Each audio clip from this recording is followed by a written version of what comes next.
Hey guys, what's up? Yes, I am wearing a Snuggie because I am cold and I want to. So, what is this video about? Well, if you're watching this video, you probably have the question that it's answering. Should you buy a pre-built? And what's better, building your own PC or buying a pre-built?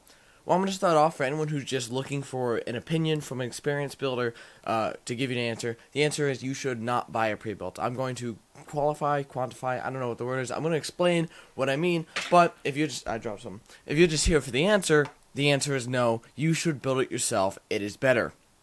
Now, let's go into why. If you haven't noticed, which would be weird, but right here is my iBuyPower pre-built that I bought 2 years ago.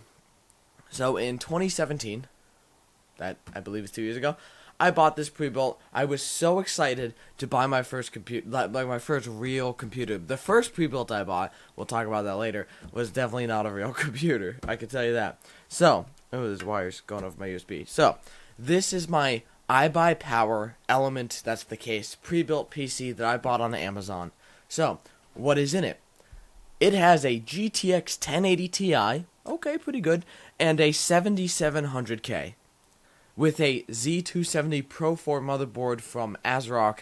It had a 240GB SSD and a 3TB hard drive. Those have been moved. So far, this is in the same exact condition as when I got it, except, I have rebuilt it, unbuilt it, and stuff like that, used the parts. The only thing that's changed is I've spray painted the graphics card clearly. It used to be black and now it's gold. I changed out the cooler. This was the cooler it originally had. It still looks nice. I don't think it's not working. I think it is a working cooler still. Though with all the stuff I've subjected it to, I don't know if it's even going to work. But I do have it is a 120mm radiator to cool a 7700K. At that time, the hottest CPU you could buy.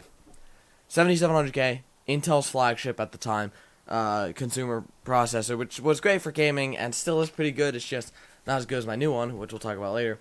This didn't handle it. There was no overclocking though. My CPU, which is something we'll talk about, the CPU in this had no overclocking potential.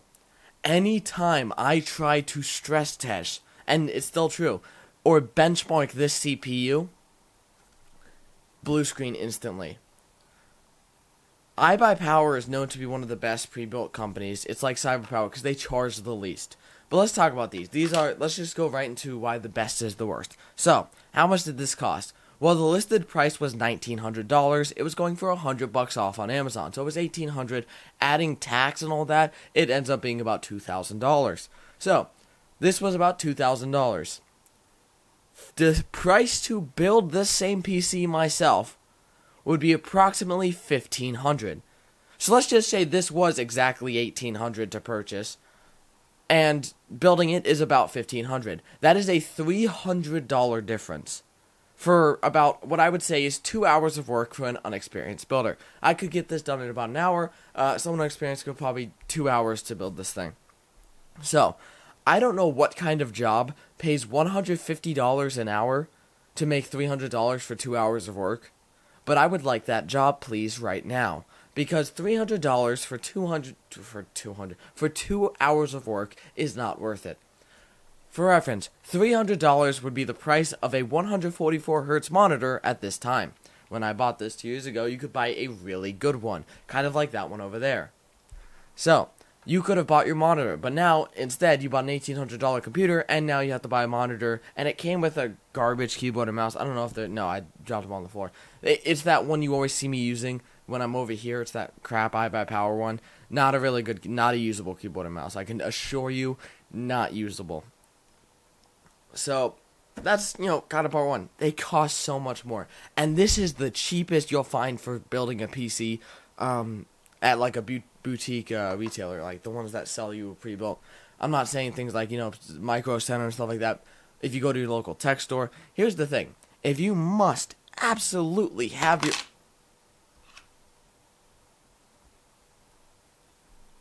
There we go. If you must absolutely have your PC built for you, everybody has that obscure tech store in their town. Go down there with your parts, be like, hey, could you build this for me? Or, hey, could you help me pick out my parts? I'll give you $50, or I'll give you $100. I can guarantee they will be happy to do it for you. I'm just changing the color every once in a while so you can see. This is like the best part, is that they have a controller. There's no onboard like RGB, so you can't do it through software. Also, $300. You want to even get for that extra $300? 43 Subway footlongs. That is a lot of Subway footlongs. I would rather have this PC and 43 Subway footlongs than just this PC. So, put that into perspective. That's a lot of footlongs. And they're like $7 a piece, which is the price I used. Now, what else is bad about Prebuilts? Well, back to this. They use they use basically the cheapest parts they can get to maximize profit. Basically, you think, okay, it was $300 more than it cost to build. That's their profit.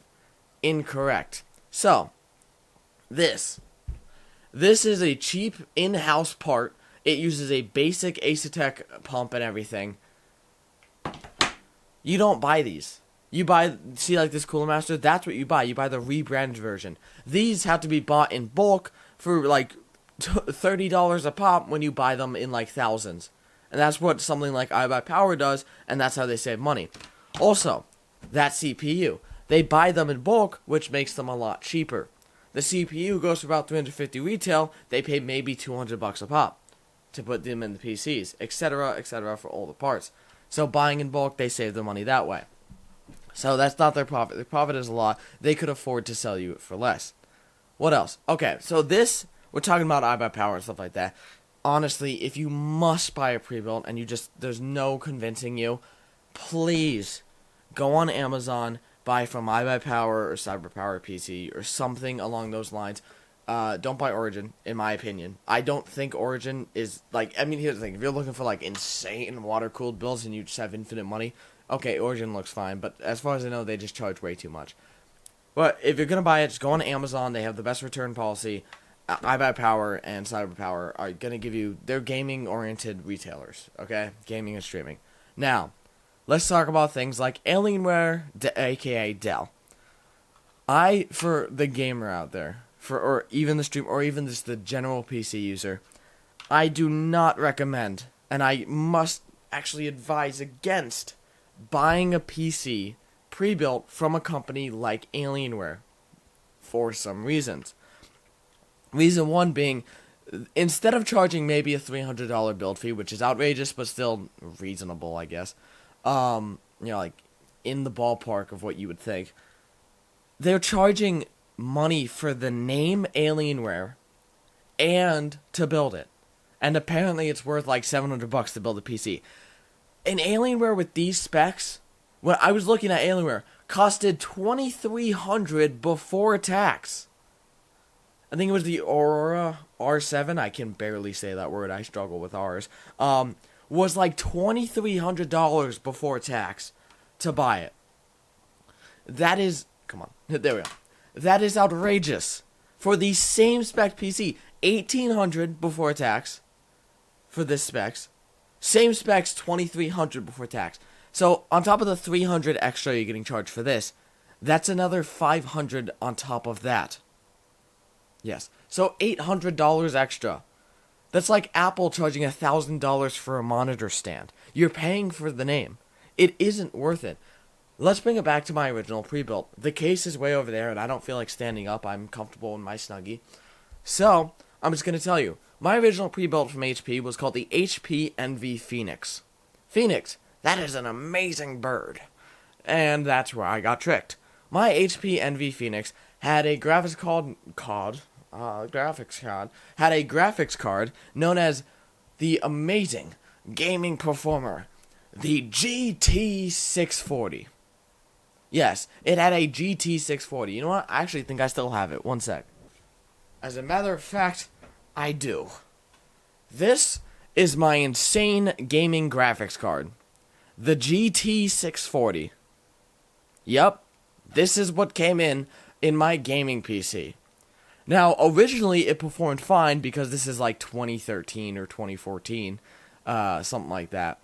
But this is... Does this look like a gaming card to you? I did make a video a long time ago called "Can you game on a GT 640?" and the answer was yes. If you turn your Counter-Strike graphics to literally the lowest setting, you can get playable frame rates.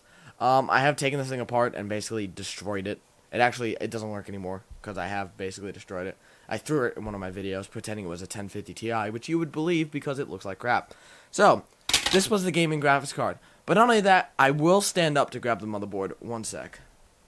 You may recognize this motherboard from my "Can I break a motherboard in half with just my knee" video. The answer was no, obviously. And, oh wow, look at those pins. Alright, oh, sharp.